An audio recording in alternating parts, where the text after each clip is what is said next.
जय श्री कृष्णा। राधे राधे। श्रावण मास मातम का 12वां अध्याय, तृतीया व्रत शुक्ल पक्ष।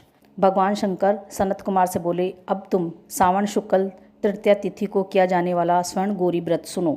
उस दिन प्रातःकाल स्नान करके 16 उपचार से भगवान शिव एवं माता गौरी की इस प्रकार पूजा करनी चाहिए। हे देवादिदेव, मेरे द्वारा की गई पूजा को आप स्वीकार करें।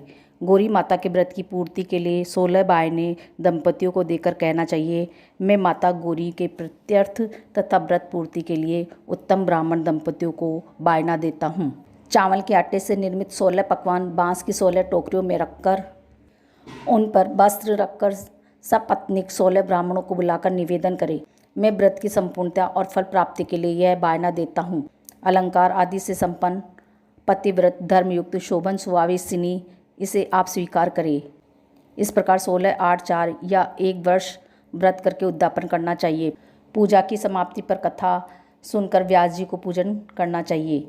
सनत कुमार भगवान शंकर से बोले, हे प्रभु, इस व्रत को सबसे पहले किसने किया, इसका क्या मातम्य है, उद्यापन की विधि क्या है, इसके जानने की मेरी तीव्र उत्कंठा है। भगवान भोलेनाथ ने कहा, हे ब्रह्मा पुत्र सनत कुमार, मैं तुम्हारी जिज्ञासा अवश्य पूरी करूंगा। प्राचीन काल में सरस्वती नदी के तट पर सुविला महानगरी थी। उसके राजा का नाम चंद्रप्रभा था। उसके महादेवी और विशाला नाम की 2 रूप और लावण्य युक्त पत्नियां थीं। राजा चंद्रप्रभा महादेवी रानी को अधिक प्यार करता था। राजा उस पर अपनी जान छिड़कता था। एक दिन राजा शिकार खेलने के लिए वन में गया।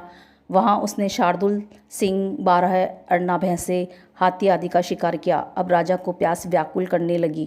राजा वन में पानी के लिए इधर उधर घूमने लगा। घूमते हुए वह एक तालाब पर पहुंचा। उसने तालाब के जल से अपनी प्यास बुझाई। पानी पीने के बाद राजा ने इधर उधर देखा तो उसने देखा कि तालाब के किनारे कुछ अप्सराएं गौरी की पूजा कर रही है। राजा ने उनसे पूछा, आप किसकी पूजा कर रही हैं? अप्सराओं ने उत्तर दिया, हम स्वर्ण गौरी का पूजन कर रहे हैं।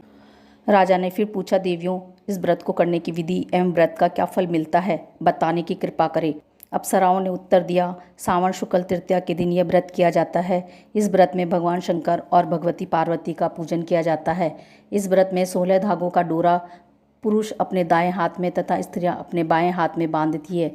यही इस व्रत को करने की विधि है। इस व्रत को करने से भगवान शंकर की कृपा से सब मनोकामना पूरी होती है। यही इस व्रत का फल है। यह सुनकर राजा चंद्रप्रभा ने भी श्रावण मास के शुक्ल पक्ष की तृतीया को अपनी दाई भुजा में 16 धागों वाला डोरा बांधकर व्रत किया। राजा ने कहा, हे माता गौरी, मैं इस डोरे को व्रत के लिए बांध देता हूँ, मेरे ऊपर आप कृपा करना। इस प्रकार व्रत धारण कर राजा अपने महलों में आ गया। रानी महादेवी ने राजा के दाएं हाथ में बंधे डोरे को देखा तो पूछा, यह क्या है? इस पर राजा ने व्रत के बारे में बता दिया। इस पर रानी क्रोध में भर गई और राजा के हाथ में बंधे डोरे को तोड़कर एक सूखे पेड़ पर फेंक दिया। राजा ने रानी से कहा, ऐसा कर तुमने अच्छा नहीं किया, यह तुमने माता गौरी का अपमान किया है। इधर राजा की दूसरी रानी ने देखा कि सूखा पेड़ डोरे के प्रभाव से हरा भरा हो गया। छोटी रानी ने उस डोरे को अपनी बाएं भुजा में बांध लिया। ऐसा करने से छोटी रानी डोरे के प्रभाव से राजा की सर्वाधिक प्रिय हो गई।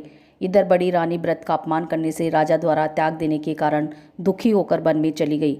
वन में वह महादेवी का ध्यान कर पवित्र मुनियों के आश्रम में ठहरी, परंतु मुनियों ने उसे देखकर कहा, अरे पिशाचिनी, यहाँ से चली जा।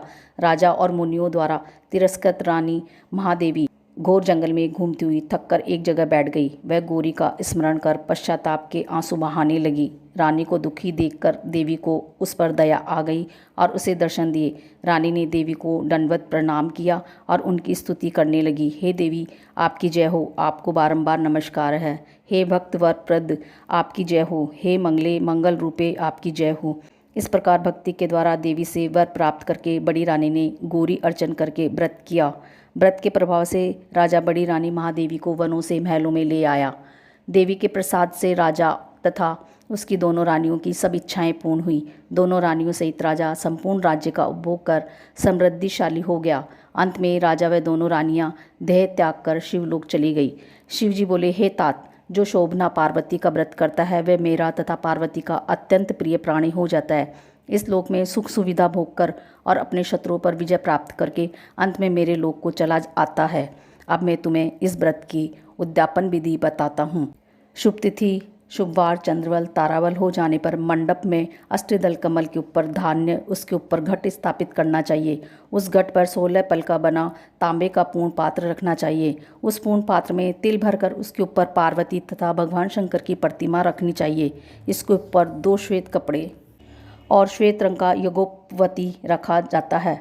विधि पूर्वक वेद मंत्रों से पूजन कराकर रात में जागरण करना चाहिए। अगले दिन प्रातःकाल पूजन करके हवन करें। पहले ग्रह होम फिर आधान होम करना चाहिए।